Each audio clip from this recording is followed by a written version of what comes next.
dia, feliz sábado, como vão vocês? Eu não tenho o privilégio ainda de conhecê-los pessoalmente, mas já conheço o seu pastor Josué, conheço a sua esposa, Dagmar, desde alguns tempos atrás, alguns dias atrás, em que ele estudava na Bolívia, estudava teologia, e eu trabalhava lá na Bolívia. Uma alegria poder dirigir-me a vocês, a igreja de Boituva, que ainda está em período de quarentena, dentro de suas casas, mas logo logo a gente vai voltar a estar de novo na igreja e reunidos juntos. Vai ser um privilégio maravilhoso poder cultuar, adorar o nome de Deus, rever nossos irmãos, e vai ser um privilégio maravilhoso. Até faço me lembrar daquele Salmo 122, verso 1. Alegrei-me quando me disseram: vamos à casa do Senhor. Esses dias estão chegando brevemente. Enquanto não vem, nós fazemos da nossa igreja ou da nossa casa uma igreja. O diabo fechou as igrejas, mas Deus abriu uma igreja em cada casa. Um privilégio estar aí. Eu gostaria de convidá-los a abrir suas Bíblias em Mateus capítulo 24. Eu quero ler as passagens do verso 37, 38 e 39. Aí na sua casa, abra sua Bíblia. Gostaria de fazer uma pequena oração para que Deus pudesse estar conosco nesta hora. Querido Deus, vamos estudar a Tua Palavra. Quero pedir a presença do Teu Espírito Santo, ajudando-nos a entender a Tua vontade, os Teus desígnios, de maneira especial para cada família, para cada irmão aí da igreja de Boituva. Rogamos em Jesus. Amém. Mateus capítulo 24, os versos 37, 38 e 39. Diz assim: pois assim como foi nos dias de Noé, também será a vinda do Filho do Homem. Porquanto assim como nos dias anteriores ao dilúvio, comiam e bebiam, casavam e davam-se em casamento, até o dia em que Noé entrou na arca, e não o perceberam, senão quando veio o dilúvio e os levou a todos. Assim será também a vinda do Filho do Homem. Veja a situação onde nós vemos como nos dias de Noé. Nós vamos daqui um pouquinho lá em Gênesis capítulo 6. Mas como nos dias de Noé, assim também será os dias de hoje. Assim diz o verso 39, assim também será a vinda do Filho do Homem. Que interessante. Como foi nos dias de Noé? Como era a realidade deles? Essa é uma profecia bem clara para você e para mim. Nós estamos vivendo próximos dos dias como os dias de Noé, ou estamos vivendo os próprios dias como os dias de Noé? Ou ainda estão no futuro, ou já se passaram esses dias? Quando nós abrimos então em Gênesis capítulo 6, quero convidá-los a abrir em Gênesis capítulo 6, nós vemos aqui o capítulo de Noé. E você pode ver no capítulo 6, a minha Bíblia diz a corrupção do gênero humano. Ele vem falando do que acontecia na época de Noé. E você lê então, vamos ler 4 versículos específicos. Primeiro, o verso 5. Viu o Senhor que a maldade do homem se havia multiplicado na terra e que era continuamente mal todo o desígnio do seu coração. Qual era a situação de Noé? Era totalmente mal o desígnio do seu coração, ou seja, eles não só nasceram em pecado, eles tinham interesse em pecar, eles queriam continuar pecando. Tudo que eles pensavam, tudo que eles sonhavam, tudo que planejavam, tinha o desejo mau. Esse era o desejo do seu coração. Nós vemos aqui no capítulo 6, verso 5, uma sociedade em realidade sem Deus. Uma sociedade sem Deus. Agora, diante de uma sociedade sem Deus, nós vemos o versículo 9. Olha lá, acompanhe comigo. Eis a história de Noé. Noé era homem justo e íntegro entre os contemporâneos. Noé andava com Deus. Numa sociedade corrupta, numa sociedade violenta, numa sociedade que só pensava no mal, que não pensavam em Deus, nós vemos agora aqui a história de Noé. Como era Noé? Era íntegro, justo, andava com Deus. Nós vemos agora Noé e sua família andando com Deus. Veja a diferença e a marca. Eu hoje pela manhã li o Patriarcas e Profetas, esse capítulo que fala dessa história e mostra quão corruptas eram as pessoas, quão terrível. A sua corrupção era grande, que entrou dentro do próprio na própria vida religiosa deles. Eles até criam em Deus, mas eles consideravam a Deus, a natureza, superior ao próprio Deus da natureza. Eles corromperam toda a vida religiosa. E olha que a terra era ainda nova, estava na sua infância ainda, né? Mas dentro de uma sociedade sem Deus, nós vemos uma família com Deus, segunda característica que vemos aqui no capítulo de Noé. E você continua vendo o verso 11, diz que a característica bem marcada dessa geração é que a terra estava corrompida à vista de Deus e cheia de violência. Violência e corrupção. Marca aí. Essa é uma coisa que nós vamos ver daqui um pouquinho. Agora vemos o versículo 14. Então veio Deus e chamou a Noé, porque era um homem que andava com Deus, junto com a sua família. No verso 14, Deus disse a Noé: faze uma arca de tábuas de cipreste, e nela farás compartimentos e a calafetarás com betume por dentro e por fora. Diante de uma nação, uma sociedade sem Deus, uma família com Deus, Deus dá um desafio. Faça agora um bote, um grande navio, o maior navio salva-vidas da história que nós já vimos. Faça um navio grande para salvar a vida das pessoas, com o cipreste. E Ellen White cita que essa madeira que foi selecionada, essas tábuas de cipreste, eram duras, era como pedra, elas podiam resistir baque e elas podiam resistir anos e mais anos suportando isso. Essa arca foi feita de madeira de cipreste para salvar as pessoas.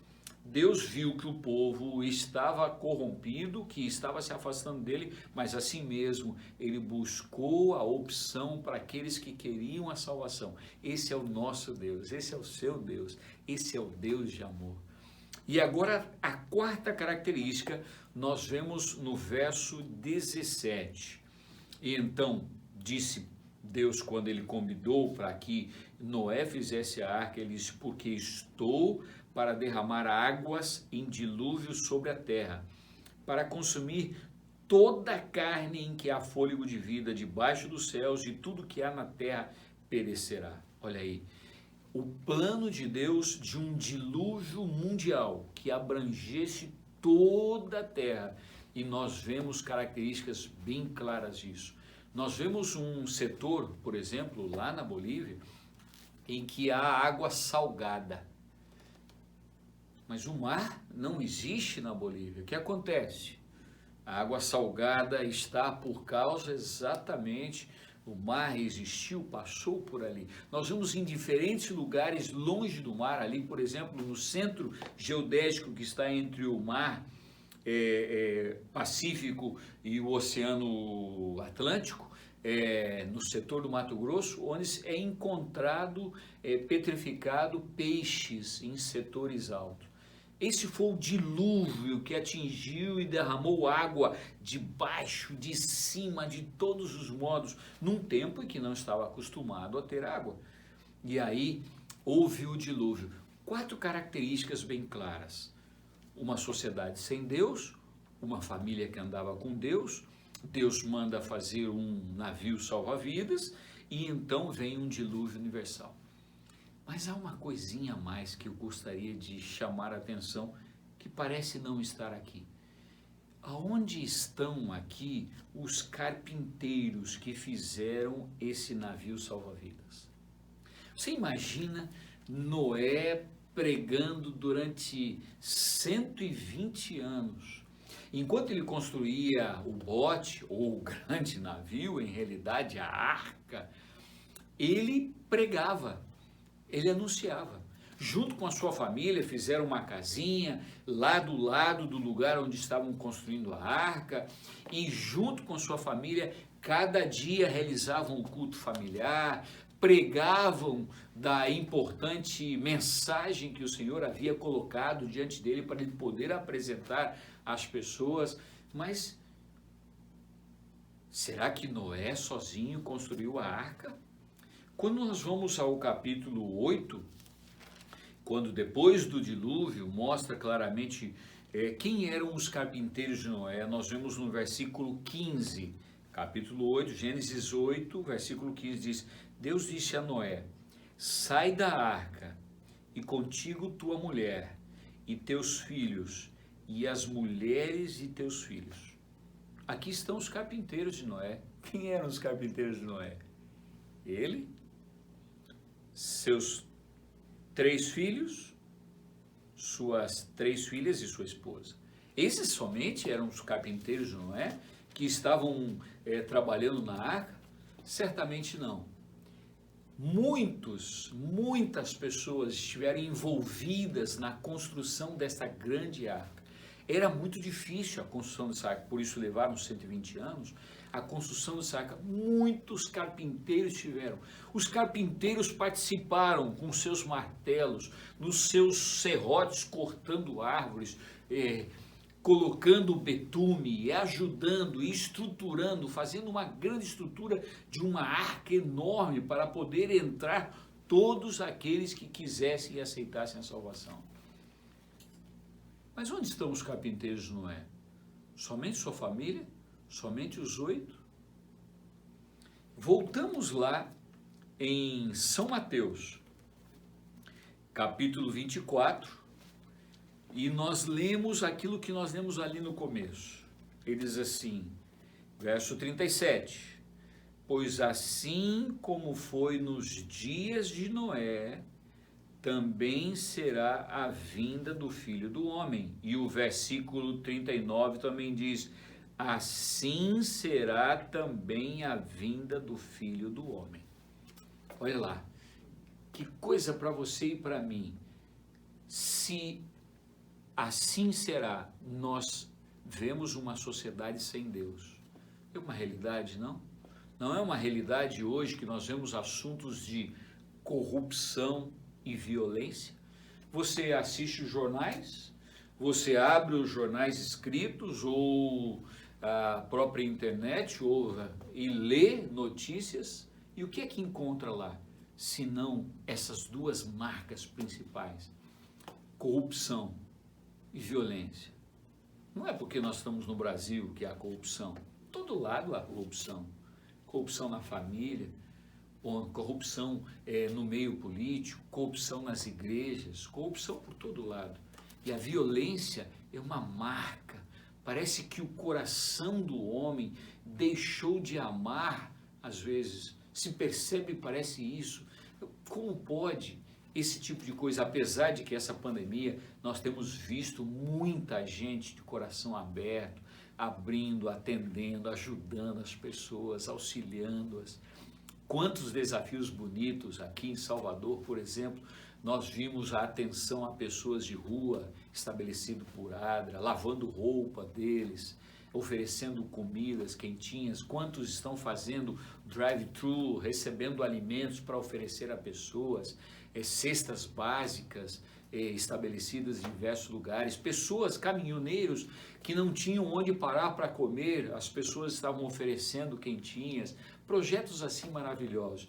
Mas ainda a gente percebe claramente no coração do homem o sentimento, essa sociedade sem Deus. Assim como nos dias de Noé, nós também vemos, apesar de uma sociedade sem Deus, nós vemos pessoas que estão preocupadas com Deus.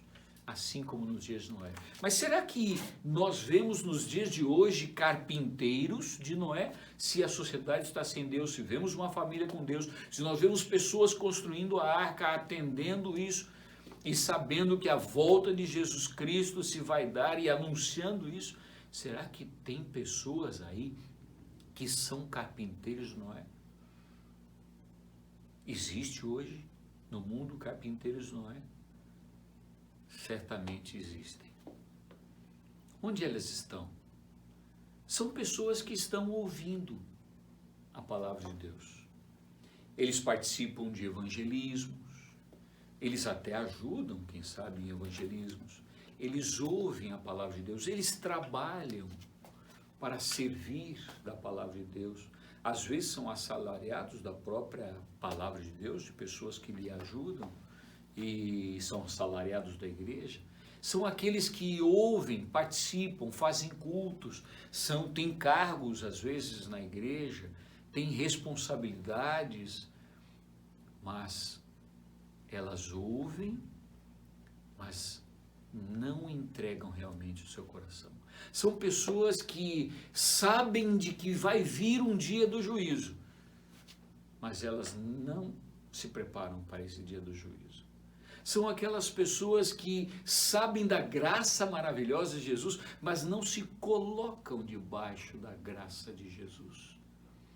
São pessoas que ajudam com seus martelos, com seus serrotes, a construir a salvação, falam da volta de Jesus, mas não estão preparadas. Deixa um pouquinho mais para frente, diz: eu sei que quando sair a lei dominical, então logo depois se fechará a porta da graça. Então eu ainda posso ficar bailando e participando de outras coisas que não são exatamente as da vinda do Senhor. O dia que eu ouvir isso, eu atento. Mas o Senhor é claro em dizer que esse dia vai vir como ladrão. Onde estão os carpinteiros de Noé? É possível, queridos irmãos de Boituva, é possível que estejam dentro das próprias igrejas, é possível que estejam dentro das próprios escritórios de nossa igreja, nas nossas escolas. É possível que estejam aí. Não são todos, são alguns. Mas, como Mateus diz, assim será também a vinda do Filho do Homem, como foi nos dias de Noé. Eu tenho que fazer uma pergunta, e a pergunta mais forte: será que você é um carpinteiro de Noé? E eu gostaria de ler um pensamento do Espírito e Profecia, que fala um pouquinho sobre isso, que fala para nós um pouco sobre estes dias que nós estamos vivendo. Veja o que diz aqui. A religião está num nível muito baixo entre nós, como povo. A religião pessoal está num nível muito baixo entre nós como povo.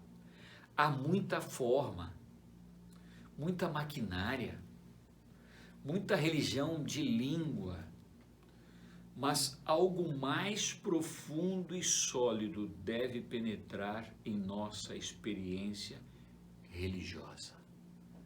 Sabe o que falta em realidade para nós? Falta vivenciar esta experiência religiosa. Nós aqui na Bahia, Sergipe, estamos trabalhando naquilo que você pode ver aqui com todos pela palavra. Nós queremos todos envolvidos na palavra.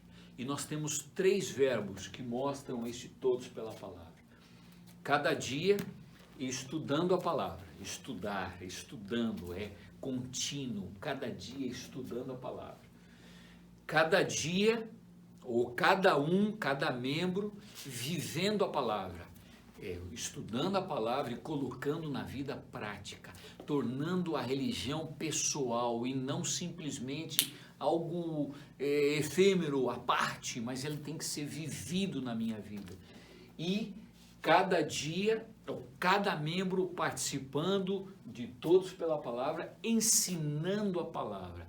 Então, os verbos estão aí: estudar, viver e ensinar. Porque aquele que tem alegria, ele sorri e transmite. Aquele que tem a salvação, que encontra na palavra, ele vive essa salvação e essa salvação é expressada e mostrada a outros. Se você se sente carpinteiro de Noé, por favor, não deixe mais ser carpinteiro de Noé. Seja alguém que entra na arca, como Noé e sua família. Assim como nos dias de Noé, será a vinda do Filho do Homem. O convite para você e para mim é que quando tenhamos em nosso lar cultos familiares, ou façamos os nossos cultos familiares, não deixemos de viver essa religião pessoal na minha casa, na minha vida. Quando nós participemos de evangelismos e anunciemos a palavra de Deus, anunciemos com vontade, com o poder do Espírito, porque nós estamos anunciando, porque estamos vivendo esta palavra maravilhosa. Busque, quem sabe você não se sente preparado para ser um evangelista, mas busque uma pessoa que você pode começar a contar de Jesus, a dar estudos bíblicos, a testemunhar. Olha que maravilha, você e eu podemos fazer. Não seja um carpinteiro de Noé, mas seja alguém que está com uma religião experimental, viva, cheia da palavra de Deus, cheia de graça. A igreja de Boituva pode ser uma grande igreja preparada para a volta de Jesus. E é isso que nós sonhamos como pastores, sonhar em preparar a igreja para a volta de Jesus. Certamente o pastor Josué está pensando e sonhando com isso. Você também não quer sonhar e estar preparado para a volta de Jesus? Eu fiquei horrorizado quando hoje pela manhã, ao ler, vi uma figura que me entristeceu muito. Quando Noé entrou na arca, diz que ele fez, um pouquinho antes de entrar na arca, ele fez o último sermão de apelo.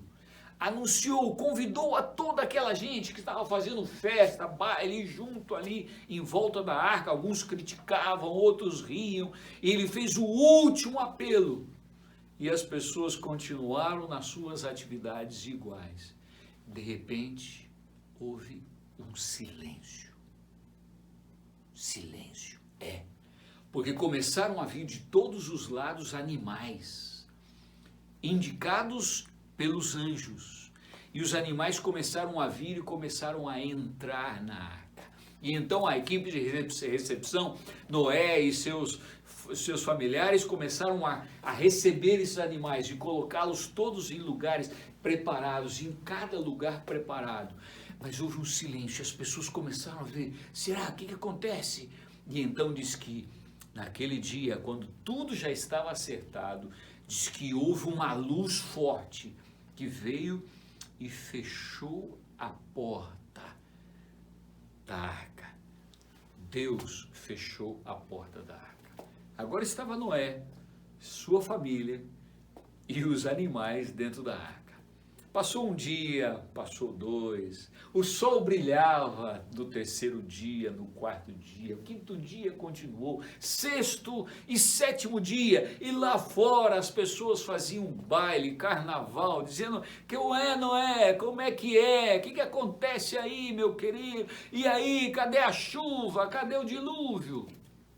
Acontece, aquele dia, nuvens negras começaram a aparecer. E eles não estavam acostumados, isso não existia, não acontecia, era só um orvalho que passava durante a noite, molhava e regava toda a terra. E agora vieram trovões, relâmpagos, e eles começaram a se assustar. Será que Noé tinha razão? E diz que as comportas dos céus e as comportas da terra abriram e a água começou a jorrar de todo lado e as pessoas começaram a se agarrar na arca. Noé, salva-nos. Outros se juntaram nas árvores mais altas, outros foram a picos mais altos. Aqui não vai chegar a água. Até que cobriu todo o território, toda a terra, com a água do dilúvio. Que triste ver essa situação de pessoas que se afastaram, que tiveram a oportunidade, mas não alcançaram. Mas bonito ver a linda figura de Noé e sua família dentro da arca. Você e eu somos convidados hoje para estarmos dentro da arca, a arca da salvação de Jesus Cristo. Não seja um carpinteiro do Noé. Dedique-se ao Senhor, que Deus possa lhe ajudar a ser verdadeiramente uma pessoa que estuda a palavra, que vive a palavra e que estuda a palavra, ensina a palavra a outras pessoas. Deus os abençoe. Quero orar com você nesta manhã. Querido Deus, a tua graça é maravilhosa em oferecer-nos um barco, um navio, uma arca de salvação, que é a próprio Jesus Cristo, mostrado e apresentado na sua palavra. Ajuda-nos a entender cada dia desta salvação maravilhosa e que os irmãos de Boituva, cada uma de suas famílias, o pastor Josué, sua família, possam ser abençoados em cada momento, que a graça maravilhosa esteja com eles, rogamos em nome de Jesus. Amém.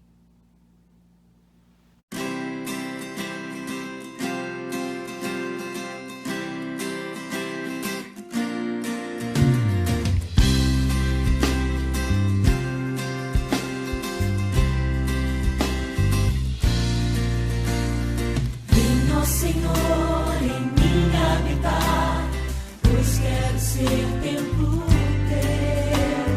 Quando eu sair deste lugar, que Jesus permaneça em mim. Permaneça em mim. Permaneça.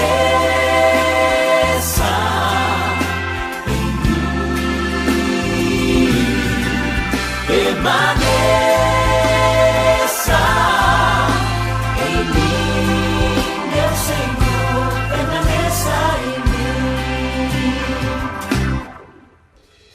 Venha, Senhor, em mim habitar, pois quero ser templo teu. Quando eu sair deste lugar, que Jesus permaneça em mim. Permaneça